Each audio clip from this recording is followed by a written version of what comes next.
Black Lives Matter protests have been happening all across the world these past few weeks, and many companies have been showing their support behind the movement either through donations, actions, or responses on social media.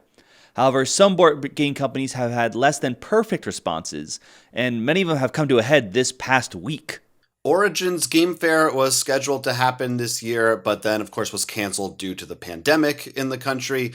And they were going to hold Origins online instead, June 19th, later this month. A couple of days ago, people started coming out on Twitter and other platforms announcing that they would be stepping down and would not be taking part in the event this year. I first noticed Mandy Hutchinson from Dice Tower speaking out about it on Twitter, and then it was quickly followed by a slew of other publishers, designers, a lot of different personalities in the board game industry who were scheduled to speak or help work on the Origins online event. The reason cited for all of these people dropping out of the convention is that GAMA, the association behind Origins, neglected to post any sort of a statement in support of Black Lives Matter or in general acknowledging the racism in our country and issues in the industry and how they wanted to respond going forward, as many other publishers and designers have done over the past couple of weeks. Following all of this, GAMA posted an official announcement that they are in fact canceling Origins online later this month. You can find the full statement on their website or their Facebook page. They said that they will be refunding exhibitors, sponsors, advertisers, and anyone who purchased a badge. They also encourage people to make donations in the amount that they were owed for Origins Online if they were going to be participating in it and compensated for it. And they said that they would match those donations to one of a number of different charities in support of the movement. But they said that they are unable to, quote, responsibly hold their virtual convention. They said even if it were possible to hold it, it would not be appropriate to do so. So it is officially canceled. The statement overall showed support of the Black Lives Matter movement, but for a lot of people, it sounds like this one was too little, too late. Eric Lang, who prominent Black game designer who has been cropping up a lot for, just his great game designs, but also he's been talking a lot about social issues recently on Twitter in light of everything that's going on right now. And he had a response to this that many others agree with, that they neglected to mention the real reasoning, it seems, that they were to cancel, which is because all of these people dropped out, many of them people of color, and that by not mentioning them, they're really erasing their impact and the fact that they're responsible. And it kind of seems like GAMA is taking credit that it's their great idea to cancel this, when in fact they sort of were forced to, in part due to their inability to make a statement earlier. Now, there's a lot of, I think, behind the scenes stuff that I don't quite know about, so some of this is maybe speculation, but it sounds like maybe they had been asked to make some kind of a statement, or they wanted people to make statements, but they weren't allowing them to reword things or make them exactly the way they wanted to. So I think this goes beyond a simple issue of they just forgot or didn't realize they should have made a statement, but in fact they either just chose not to, or they were going about it in a way that people behind the scenes didn't think was the right way to do it. But this is kind of a big, crazy thing, and this is the first time we've heard of a convention being canceled this year for a reason other than the virus going around.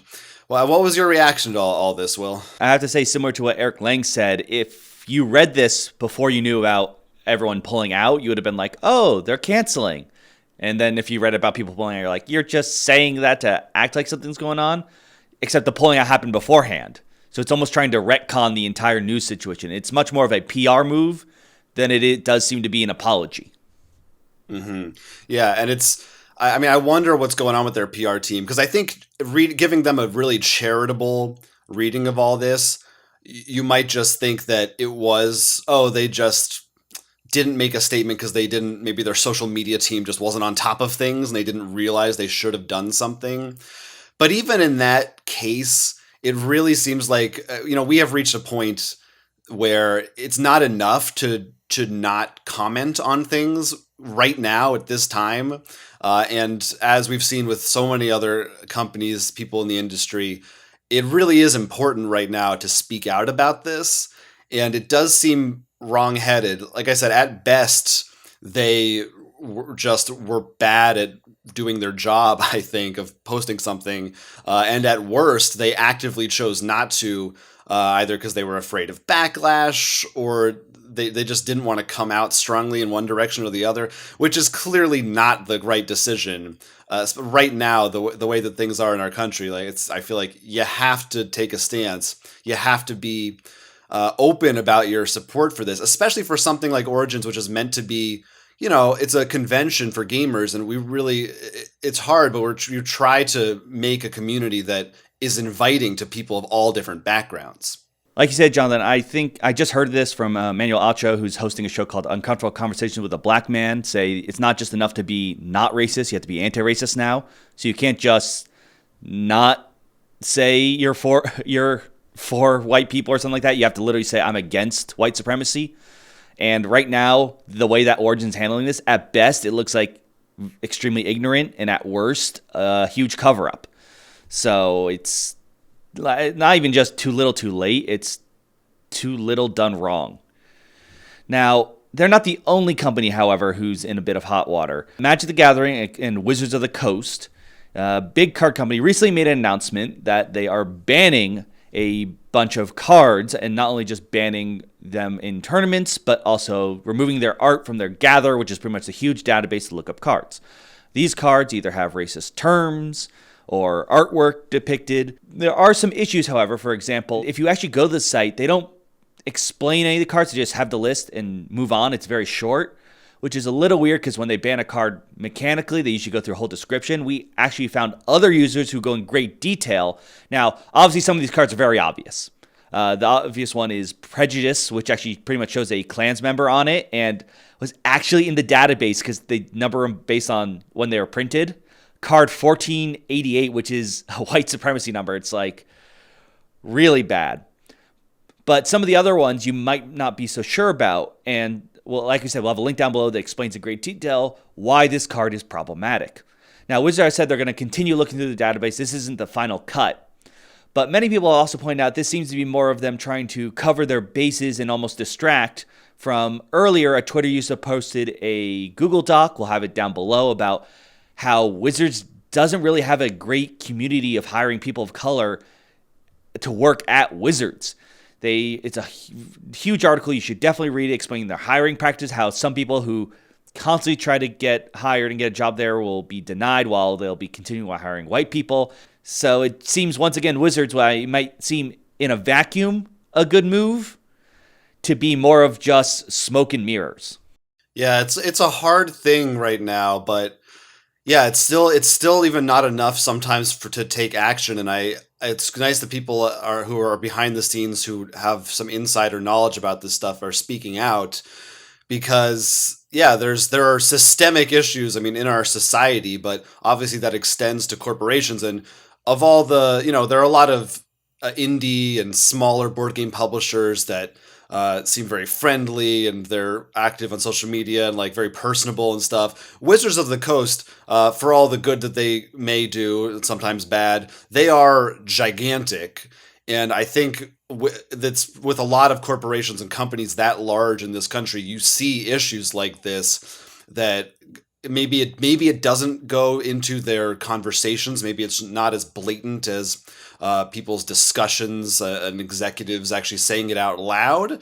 But certainly there are issues with not hiring people of color, or not having people of color or women, or LGBTQ community people, whatever it is, in any like positions of power. And Eric Lang was talking about this too. We're going to bring him up a few times because I think he's made some great points over the last couple of weeks.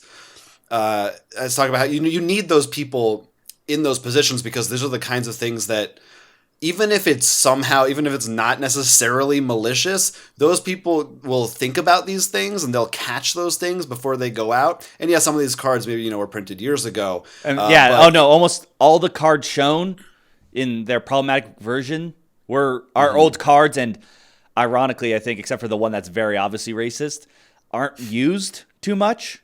Right. And I will say, if you're worried about the mechanics, Magic could easily just take the text ability and put on something that makes it less problematic, like that Prejudice card. They could name it, Phyrexian Drought or something.